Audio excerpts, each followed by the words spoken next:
Hello बच्चों, कैसे हैं आप लोग? हमें उम्मीद है कि आप लोग अच्छे होंगे, तंदुरुस्त होंगे। तो बच्चों आज हम त्रिकोणमिति से प्रश्नावली 8.2 का मैंने 1 का ऑलरेडी कंप्लीट करा चुके हैं। तो आज हम 2 से चालू करेंगे। अगर आप 1 को नहीं देखे हैं तो मेरे डिस्क्रिप्शन में आपको मिल जाएगा, कृपया उसे देख लें। तो 2 से चालू करेंगे। चलिए बनाना चालू करते हैं। पहले क्वेश्चन को बच्चों पढ़ लेते हैं। सही विकल्प को चुनिए और अपने विकल्प का औचित्य दीजिए। देखिए हम 2 में 4 मैथ दिया है 1, 2, 3, 4 और इसे हम प्रॉपर वे यानी आसानी से आप लोग को समझाते हैं। बहुत सरल तरीका से समझाऊँगा। तो बच्चों शुरू से अंत तक बने रहें ताकि आप कुछ यहाँ से सीख कर जाएँ। फर्स्ट क्वेश्चन क्या है? 2 10 30 डिग्री बट्टा 1 + 10 स्क्वायर 30 डिग्री। ऑप्शन में दे रखा है बच्चों, इस ऑप्शन में से हमें कौन-सा ऑप्शन सही है, यही चीज़ को चुनना है। तो देखिए बच्चों चलिए कैलकुलेशन चालू करते हैं और कैलकुलेशन जब चालू करेंगे और बनाएँगे तब पता चलेगा कि ये हमारा इस 4 ऑप्शन में कौन-सा सही है। तो किताब को थोड़ा साइड कर लेते हैं। और एक बात और बच्चों, आपको त्रिकोणमिति में आपको ये टेबल जो दिए हैं, ये टेबल आपको दिख रहा है। देखिए ये टेबल आपको याद होना चाहिए। क्योंकि 10th क्लास में आप पढ़ रहे हैं तो त्रिकोणमिति में ये टेबल आप लोग के लिए बहुत ही ज़रूरी है। अगर आप ये टेबल नहीं याद है तो मेरे डिस्क्रिप्शन में एक स्पेशल इस पे बनाया गया है वीडियो। आपको एकदम सरल तरीका से ट्रिक से बताया गया है कि आप लाइफ टाइम तक ले नहीं भूलिएगा। तो कृपया डिस्क्रिप्शन मेरे चेक करें और वहाँ से आपको ये टेबल बहुत ही आसान तरीका से आपको याद करने का ट्रिक बताए हैं। तो कृपया करके वो टेबल ज़रूर याद करें। तो चलिए बच्चों बनाना चालू करते हैं। देखिए बच्चों क्वेश्चन में है हमें 2 है तो 2 लिखेंगे। ओके बच्चों, गुने। अब देखिए 10 30 डिग्री का मान। तो देखो बच्चों 10 30 डिग्री का मान क्या होता है? तो यहाँ पर देखो अभी फ़िलहाल इसमें से हम चलते हैं, आप लोग को बताना है। तो 10 30 डिग्री का मान बच्चों होता है 1/√3 होता है। तो लिखेंगे बच्चों 1/√3 लिखे। ओके बच्चों, ये पूरा का बट्टा है तो हम यहाँ पर पूरा का बट्टा दिए। 1 है 1 प्लस है प्लस। अब 10 स्क्वायर 30 यानी 30 डिग्री का मान फिर पूछ रहा है तो वही होगा 1/√3 होगा। फिलहाल देखिए यहाँ पर स्क्वायर है तो यहाँ पे हम स्क्वायर भी दे दिए, यहाँ पे हम स्क्वायर दे दिए। ओके बच्चों, अब देखिए फिर हम क्या करेंगे, 2 में 1 से गुना करेंगे तो क्या होगा, एक 2 में 1 से करेंगे गुना तो 2 होगा, कितना होगा 2 होगा। बट्टा √3 है तो √3 लिखे। ओके बच्चों, √3 है तो √3 लिखे। ये पूरा का बट्टा है तो पूरा का बट्टा दिए। देखिए 1 है तो 1 प्लस। अब देखिए 1 का वर्ग क्या होता है 1 होता है और √3 का वर्ग क्या होता है तो केवल 3 होता है क्योंकि रूट हट जाता है। ओके बच्चों, अब फिर चलेंगे। अब देखिए बच्चों 2 है, अब बट्टा क्या है √3 है तो √3 लिखे, पूरा का बट्टा है पूरा का बट्टा दिए। अब देखो बच्चों नीचे कुछ भी नहीं है तो इसके नीचे 1 लिखा जाता है, तब तो अच्छे से एलसीएम निकाल पाएंगे। तो 1 और 3 का एलसीएम कितना होता है बच्चों, तो 3 ही होता है। अब 1 में 3 से हम भाग देंगे तो भागफल कितना आएगा 3 आएगा, और 3 में 1 से गुना करेंगे तो क्या होगा 3 होगा, प्लस है प्लस लिखे। अब 3 में 3 से भाग देंगे तो कितना बार में कट जाएगा एक बार में, और 1 में 1 से गुना करेंगे तो क्या आएगा 1 ही आएगा। अब बच्चों यहाँ पे थोड़ा साइड में कर लेते हैं। अब देखिए 2/√, क्या है 3 है, अब पूरा का बट्टा है। अब देखिए 3 में 1 जोड़ेंगे तो कितना होगा 4 होगा, और नीचे कितना है 3 है तो 3 लिख लिए। तो देखो बच्चों आपको ये बात होना चाहिए कि बाटा के रूप में बहुत सारे स्टूडेंट प्रॉब्लम में आ जाते हैं, नहीं बना पाते हैं। तो देखो बच्चों इसके साथ गुना होता है, याद रखिएगा इसके साथ गुना रहता है क्योंकि बाटा है तो बाटा को हम भागा कहते हैं। अब भागा को क्या में पलटा जाता है गुना में। तो देखो बच्चों इसके साथ गुना करेंगे और इसके साथ गुना करेंगे। तो देखिए कर लेते हैं 2 गुने क्या है 3, अब बट्टा क्या है 4 गुने क्या हो जाएगा √3 हो जाएगा। तो ये 2 2 जा क्या हो जाएगा 4 हो जाएगा, यानी 2 बार में कट जाएगा। तो देखो बच्चों एक बात और, ये 3 है तो 3 को हम कैसे लिखेंगे, तो देखो बच्चों 3 के हम इस प्रकार लिखते हैं √3 गुने √3 लिखते हैं। ओके, क्योंकि देखो बच्चों √3 गुने √3 2 है, जब इसका पेयर लगेगा तो क्या हो जाता है कि रूट से ही बाहर निकल जाता है। तो देखिए यहाँ पे एक तो समझा देते हैं, √3 गुने √3 तो इसको अगर गुना करेंगे तो केवल क्या होगा 3 ही होगा, 3 बाहर निकल जाता है। तो जब 3 इसका ये 3 है तो 3 को हम इस प्रकार लिख सकते हैं। तो इसको हम 3 को क्या इस प्रकार लिख लिए, अब बट्टा ये 2 है तो 2, रूट 3 है तो रूट 3, तो देखो रूट 3 यहाँ नीचे भी है ऊपर भी है, तो ये बटा के रूप में रूट 3 और रूट 3 क्या हो जाएगा, कट जाएगा। तो क्या बच गया बच्चों, हमें बच गया ए रूट 3 बटा 2 बच गया। तो देखो बच्चों रूट 3 बटा 2 किसका मान होता है, तो देखिए यहाँ पे रूट 3 बटा 2 किसका मान होता है। अब इस ऑप्शन से चलना है, ऑप्शन तो हमें यहाँ पे किताब में दे रखा है, साइन 60 का होता है या कॉस 60 का होता है या टेन 60 का होता है या साइन 30 का होता है। तो देखो बच्चों यहाँ पे हम बता रहे हैं कि देखिए यहाँ पे आपको दिख रहा है कि साइन हमें 60 का मान जो है रूट 3 बटा 2 आ रहा है। तो इसमें ऑप्शन बच्चों आप लोग को ए हो जाएगा, ए ऑप्शन हो जाएगा आप लोग का सही हो जाएगा। ओके, कोई दिक्कत कोई परेशानी नहीं, बहुत ही आपको आसान वे में समझा दिए। ओके बच्चों, चलिए अब नेक्स्ट में चलते हैं। नेक्स्ट क्या कह रहा है, दूसरा क्वेश्चन कह रहा है कि 1 माइनस 10 स्क्वायर 45 डिग्री बटा 1 प्लस 10 स्क्वायर 45 डिग्री है। ऑप्शन अब इसमें से हमें चुनना है, 10 90 का होगा या 1 होगा या साइन 45 होगा या 0 होगा। तो चलिए इसको भी हम सरल तरीका से आप लोग को समझाते हैं।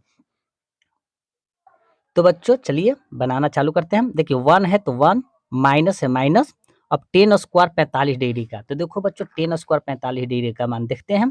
तो 10 स्क्वायर 45 डिग्री का मान जो होता है, देखिए 45 का मान कितना है, 1 है, तो बच्चों हम लिखेंगे 1 और ऊपर स्क्वायर है तो इसको स्क्वायर दिए, बटा लिखेंगे, 1 है 1, प्लस है प्लस। उसी प्रकार 45 का तो मान 1 होता है, इसका स्क्वायर है, इसका स्क्वायर दे दिए, 1 का स्क्वायर दिए। तो देखो बच्चों 1 माइनस 1 का स्क्वायर 1 ही होता है, बटा 1 प्लस 1 का स्क्वायर 1 ही होगा। अब बच्चों इसको देखो 1 में से 1 जाएगा तो 0, 1 का 1 क्या हो जाएगा, 2 हो जाएगा।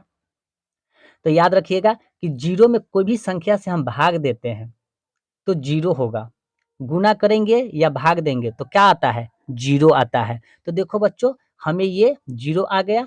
अब ऑप्शन से चलेंगे कि कौन सा ऑप्शन सही है। तो देखिए हमें ऑप्शन में 10 90 है दे रखा है, 1 दे रखा है, यहाँ पर सी में साइन 45 दे रखा है और डी ऑप्शन 0 दे रखा है। तो देखो बच्चों हम चलेंगे तो यहाँ पे 10 अगर कहा जाए, 10 अगर 90 का मान तो होगा अपरिभाषित होता है, 1 होता ही नहीं है, साइन 45 होगा ही नहीं, हमें 0 ऑप्शन नंबर डी जो हो जाएगा आप लोग को सही हो जाएगा। तो ऑप्शन डी नंबर जो हो जाएगा आपको ये आपको राइट आंसर हो जाएगा, कोई दिक्कत कोई परेशानी नहीं है। अब आते हैं थर्ड क्वेश्चन में बच्चों, ये भी क्वेश्चन को अच्छे तरीका से हम समझा पाए। ओके, अगर बच्चों नहीं समझ में आता हो तो प्लीज इसे 1-2 बार देख ले ताकि आप लोग को परेशानी दूर हो जाए। हालांकि इसमें पैसा लगने वाली बात नहीं है, जितना मन चाहो उतना बार देख सकते हैं, इसमें कोई दिक्कत वाली बात नहीं है। हालांकि दूसरा दोबारा देखने की जरूरत नहीं होगा। अब देखिए थर्ड क्वेश्चन, साइन 2a बराबर 2 साइन a तब सत्य है होता है। देखिए साइन 2a बराबर 2 साइन a तब सत्य होता है जबकि a बराबर है, जबकि a बराबर है। तो देखो बच्चों ऑप्शन में 0 डिग्री, 30 डिग्री, 45 डिग्री और 60 डिग्री दे रखा है। तो चलिए इसको भी इजी वे में समझते हैं।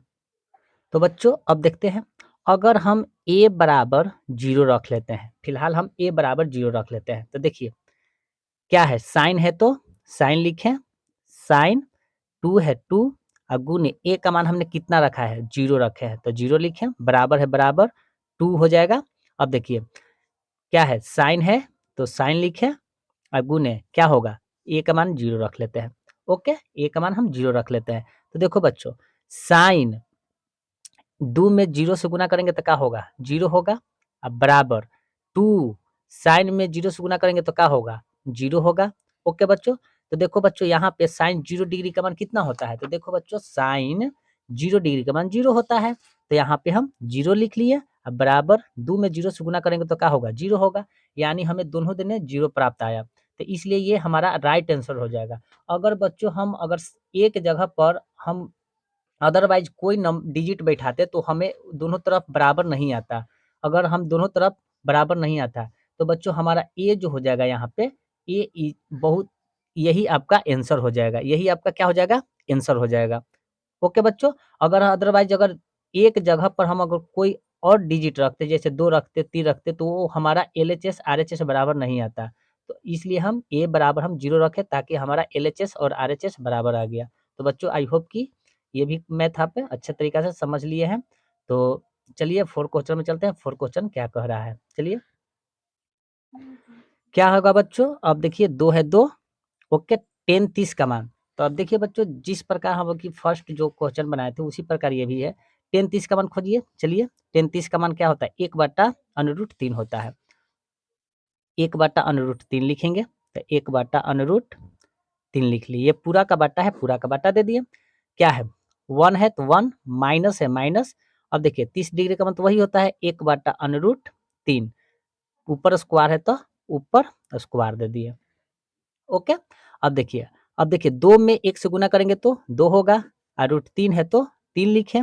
अब बट्टा, अब देखिए 1 है 1, ये पूरा का बट्टा है, माइनस है तो माइनस, 1 का वर्ग 1 होगा, अब बट्टा √3 का स्क्वायर कितना होगा? 3 होगा, क्योंकि √3 का स्क्वायर रूट बाहर निकल जाता है तो 3 बचता है। ओके बच्चों, अब देखिए फिर क्या करेंगे? 2 अब बट्टा √3 होगा। अब देखिए पूरा का बट्टा है, पूरा का बट्टा। अब देखिए बच्चों यहाँ 1 लिख लेंगे, तब तो एलसीएम निकलेगा ना। तो देखिए 1 और 3 का एलसीएम कितना होता है? 3 होता है। ओके बच्चों, अब देखिए 1 में 3 से भाग देंगे तो के बार में कटेगा? 3 बार में कटेगा, और 3 में 1 से गुना करने तो क्या होगा? 3 होगा, माइनस है माइनस। 3 में 3 से भाग देंगे तो कितना बार में कटेगा? 1 बार में, भागफल 1 आएगा, 1 में 1 से गुना करेंगे तो 1 ही होगा। ओके, अब यहाँ पे देखो बच्चों फिलहाल कर लेते हैं साइड में नीचे। क्या हो जाएगा? 2/√3, आई पूरा का बट्टा है, पूरा का बट्टा। 3 में से 1 जाएगा तो क्या होगा? 2, अब बट्टा क्या हो जाएगा? 3। देखिए बच्चों इसके साथ गुना करेंगे और इसके साथ गुना करेंगे, तो कर लेते हैं। तो 2 गुने 3 अब बट्टा क्या होगा? 2 अनुरूट क्या हो जाएगा? 3 होगा, तो 2 से 2 खत्म। तो देखो बच्चों इसको कैसे लिखेंगे? 3 है तो 3 के कैसे लिखेंगे? अभी बताए हैं कि √3 गुने √3 अब बट्टा क्या हो जाएगा? √3 हो जाएगा। तो √3 से √3 एक बार में कट जाएगा, तो हमें कितना आ गया? हमें आ गया √3 आ गया। तो √3 जो है बच्चों ये किसका मान है? तो यहाँ पे ऑप्शन में दे रखा है कि √3 किसका मान होता है? तो √3 जो होता है बच्चों, हमें यहाँ पे 4 क्वेश्चन है, cos 60 के होगा या sin 60 के होगा या tan 60 का होगा या sin 30 का होगा। तो याद रखिएगा बच्चों, √3 जो होता है tan 60 का होता है। देखिए यहाँ पे हम टेबल में भी देख लेते हैं। देखिए tan का कितना का होता है? 60 डिग्री का मान होता है √3 होता है ना? यहाँ पे देखिए, यहाँ पे √3 होता है। तो फिलहाल हमें क्या हो जाएगा बच्चों? हमें सी ऑप्शन जो हो जाएगा राइट हो जाएगा। कोई दिक्कत, कोई परेशानी नहीं है? आसान था, बहुत ही आसान क्वेश्चन है, कोई प्रॉब्लम वाली बात नहीं है, बशर्ते आप अच्छे से पढ़िएगा तो आपको एक मैथ प्रॉपर से बन जाएगा, बहुत आसान तरीक़ा से बन जाएगा। अब चलते हैं बच्चों थर्ड, यहाँ पे तीसरा क्वेश्चन, मैंने 2 को 4 क्वेश्चन था, चारों का चारों आप लोग को बता दिए। अब तीसरा क्वेश्चन है, यदि 10 a + b बराबर √3 है और 10 a - b बराबर क्या है? 1/√3 है। तो देखो बच्चों इस पे ध्यान नहीं देना है, हमें a और b का मान ज्ञात करना है, इतना पर ध्यान नहीं देना है, हमें a और b का मान ज्ञात कर लेना है। तो चलिए क्वेश्चन को उतार लेते हैं। तो देखो बच्चों इसको कैसे लिखेंगे? पहले हम इसको क्या है? 10 a + b बराबर हमें दे रखा है √3 दे रखा है। तो देखो बच्चों 10 क्या लिखेंगे? इसको ऐसे लिखेंगे ना, a + b बराबर, अब देखो बच्चों √3 जो है किसका मान होता है? तो 10 जो होता है 60 का मान होता है। देखिए √3 जो है कितना होता है? 10 60 का मान होता है। देखिए 10 60 का मान √3 होता है। तो यहाँ पे लिख लेंगे 10 60 डिग्री। ओके बच्चों, तो देखो बच्चों हम क्या करेंगे? यहाँ पर 10 है, यहाँ पर भी 10 है, तो 10 को काटेंगे नहीं, इस कंडीशन में 10 को काटेंगे नहीं, 10 को हटा देंगे, तो बच जाएगा क्या? a + b अब बराबर हमें क्या बच जाएगा? 60 बच जाएगा। ये हमारा समीकरण 1 निकल कर तैयार हो गया। समीकरण 1 निकल कर क्या हो गया? तैयार हो गया। देखो बच्चों उसी प्रकार अब क्या करेंगे? पुनः फिर क्या करेंगे? 10 है, 10 a - b दे रखा है, अब बराबर इस पर दे रखा है 1/√, क्या दे रखा है? 3 दे रखा है ना? तो देखिए बच्चों, तो 10 a - b बराबर 1/√3 किसका मान होता है? तो 10 देखिए 1/10 30 का मान होता है, 1/√3 होता है। तो यहाँ पर लिखेंगे 10 30 डिग्री लिख लिया, कोई दिक्कत नहीं हुआ। देखो बच्चों 10 यहाँ पर 10 यहाँ पर 10 को हटा देंगे तब बच जाएगा क्या a minus B equal to क्या हो जाएगा 30 डिग्री और ये समीकरण निकल के हमें दूसरा आ गया। अब चाहो तो आप इसे विलोपन विधि प्रतिस्थापन विधि कोई विधि से हल कर सकते हैं। तो देखो बच्चों हम यहाँ पे विलोपन विधि से हल कर लेते हैं। क्या विधि से हल करेंगे? विलोपन विधि द्वारा। ओके बच्चों, विलोपन विधि से तो समीकरण लिखेंगे, समीकरण 1 और 2 से। तो समीकरण 1 क्या है? a प्लस क्या है b बराबर क्या है 60 डिग्री, a माइनस b बराबर है 30 डिग्री। तो देखो बच्चों ये है प्लस प्लस तो यहाँ माइनस होगा। ओके, चाहे देखिए माइनस क्या है दे प्लस माइनस है तो ये तो अब रूपी ये कट जाएगा तो बच जाएगा ए तो प्लस ए तो क्या हो जाएगा 2a हो जाएगा। अब बराबर 30 और 60 कितना होता है 90 होता है। यहीं पे बच्चों प्लस माइनस रहता है तो चिन्ह नहीं बदलता है बच्चों, हालांकि मैंने लिखा था परंतु काट दिए। तो अब प्लस माइनस तो ऑलरेडी है तो बी प्लस माइनस बी ये कट जाएगा तो यहाँ पर ए तो 2a बराबर 60 30 90 तो हमें ए बराबर क्या हो जाएगा 90 बटा क्या हो जाएगा 2। अगर इसको काटेंगे तो 45 आ जाएगा। कितना आ जाएगा 45। तो ए का मान हमें 45 आ गया। तो अब लिखेंगे समीकरण क्या लिखेंगे ए का मान के में रखेंगे एक में रख लेंगे। कितना में रखेंगे एक। तो जब एक में रखेंगे तो देखो बच्चों एक समीकरण कौन है तो हमारा एक समीकरण तो ये है a प्लस बी बराबर 60 है। तो यहाँ पर क्या लिख लेंगे a प्लस बी बराबर क्या लिख लेंगे 60। तो a का मान हमें आया है 45 तो 45 प्लस b बराबर 60 डिग्री है, डिग्री लिख लिया डिग्री। अब देखो तो b बराबर क्या हो जाएगा बच्चों तो 60 ये प्लस है तो उस साइड करेंगे तो माइनस में हो जाएगा तो 45 डिग्री। ओके बच्चों, तो b बराबर क्या आ जाएगा तो b बराबर 45 में 60 में से 45 जाएगा तो 5 हो जाएगा। अब 5 में से जाएगा कितना 4 तो कितना हो जाएगा 1 हो जाएगा। तो हमें a का भी मान ज्ञात करना था तो a का 45 मिल गया, b का हमें कितना मिल गया 15 मिल गया। आई होप कि आप a और b को अच्छे तरीका से समझ गए। दोनों का मान ज्ञात करना था, दोनों के हमने मान ज्ञात कर लिया। देखिए ए बी का मान ज्ञात करना था, हमने ए बी का मान ज्ञात कर लिया। कोई दिक्कत कोई परेशानी नहीं हुआ, बहुत ही आपको आसान वे में बता दिए। तो बच्चों आज की क्लास कैसा लगा? अगर वीडियो अच्छा लगा हो तो लाइक सब्सक्राइब एंड शेयर जरूर करें। चलिए नेक्स्ट वीडियो में नए अंदाज के साथ मिलते हैं। तो जय हिंद,